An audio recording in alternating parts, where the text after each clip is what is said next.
Assalamualaikum warahmatullahi wabarakatuh. Influenza pada umumnya kita tahu sebagai penyakit yang ringan. Tapi ternyata ada beberapa kelompok yang dianggap beresiko terjadi komplikasi lebih lanjut oleh karena influenza.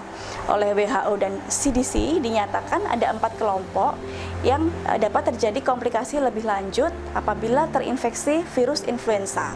Di antaranya, yang pertama adalah anak-anak, yang kedua ibu hamil, kemudian yang ketiga lansia, yang keempat adalah pasien-pasien dengan penyakit penyerta atau komorbid.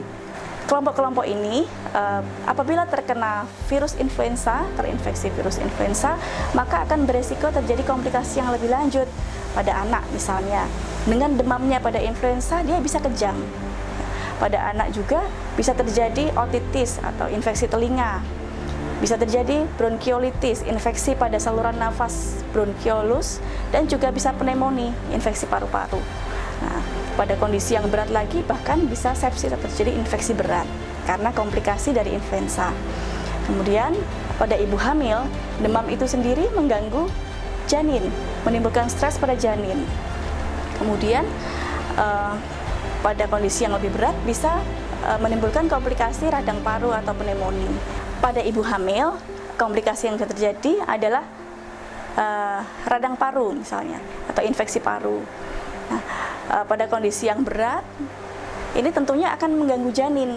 Ya, demamnya sendiri akan mengganggu janin, menimbulkan stres pada janin. Nah, bahkan pada kondisi yang lebih lanjut bisa menimbulkan kelahiran prematur atau kematian pada janin.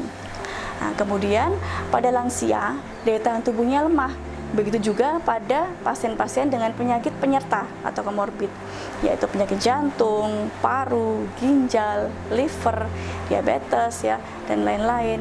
Ini mempunyai daya tahan tubuh yang lebih lemah, sehingga pasien-pasien ini beresiko untuk terjadi komplikasi yang lebih lanjut dari influenza, bisa berupa radang paru, pneumonia, ya, dan lain-lain yang tentunya akan menimbulkan penyakit yang menjadi lebih parah dan bisa mengakibatkan kematian. Sehingga kelompok-kelompok tadi sebenarnya adalah kelompok-kelompok yang sebaiknya diberikan vaksin atau disarankan untuk diberikan vaksin influenza. Ya, kadang kita khawatir ya, ibu hamil, kemudian dengan penyakit penyerta, lansia kok diberikan vaksin. Memang justru mereka ini sebenarnya orang-orang yang beresiko tinggi. Nah, vaksin influenza yang inaktif, kumannya kan inaktif ya, tidak aktif, tidak akan menimbulkan sakit influenza, dan akan lebih aman apabila diberikan vaksin agar tidak terjadi komplikasi yang lebih lanjut. Demikian, wassalamualaikum warahmatullahi wabarakatuh.